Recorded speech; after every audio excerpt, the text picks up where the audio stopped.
bacaan masyarakat. Di sini saya akan mengajak saudari-saudara semua untuk membaca. Sistem pembacaannya secara bergiliran, dimulai dari saya. Dan langsung di sini saya akan membacakan budidaya tanaman hias.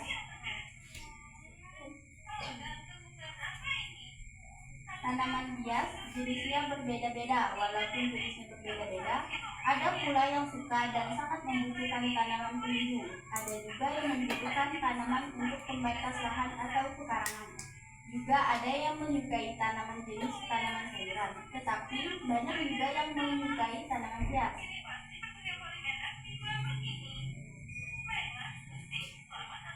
Membudidayakan tanaman hias mempunyai keunikan tersendiri. Yang pertama, dapat dipadukan dengan taman yang indah. Kedua, dapat dimanfaatkan untuk dekorasi atau penghias ruangan. Ketiga, dapat dilakukan di lahan sempit.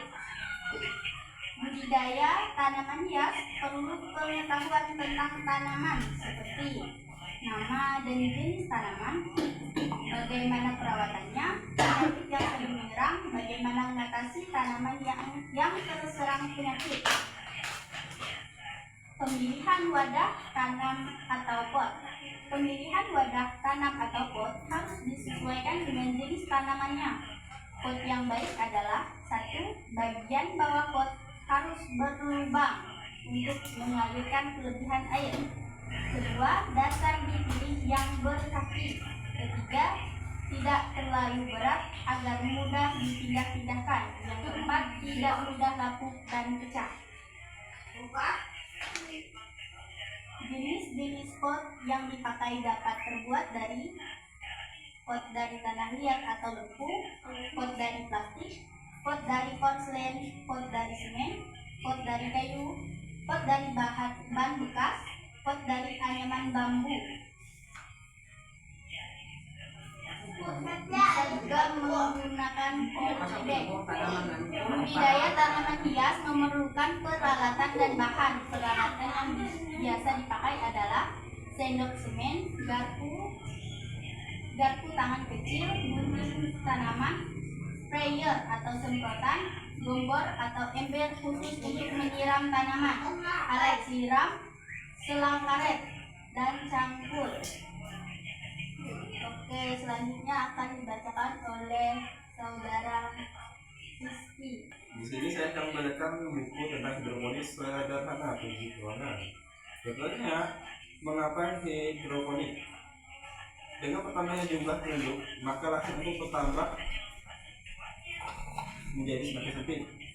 Hal itu yang mendorong para ahli untuk menemukan sistem penanaman yang tidak memerlukan lahan luas dan pemeliharaan khusus, tetapi tidak tetap menghasilkan tanaman yang dapat tumbuh sehat. Sistem tersebut dikenal dengan istilah hidroponik. Hidroponik merupakan sistem penanaman dengan media tanam yang banyak mengandung air atau hanya air.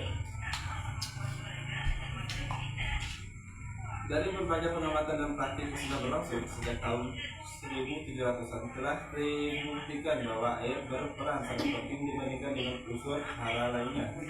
Tanpa air, tanaman akan layu dan unsur lain tidak akan bertambah. Bagi tanaman dapat hidup dengan air untuk jangka waktu tertentu. Pertama, keuntungan kelemahan hidroponik. Pertama, tidak perlu lahan yang luas. Dengan sistem hidroponik, tanaman dapat ditanam di dalam bajana atau pot. Tanaman dapat disusun dalam bak tanaman dan dapat dipindahkan sesuai keinginan pemiliknya. 2. Penanaman dapat dilakukan di pot segala ukuran atau bajana lain. 3. Kebutuhan air, unsur hara maupun sinar matahari dapat diatur menurut jenis untuk kebutuhan tanaman, baik secara manual maupun mekanik atau elektrik. 4. Pengontrol hama lebih mudah. 5. Kebutuhan lahan dan tenaga dapat dihemat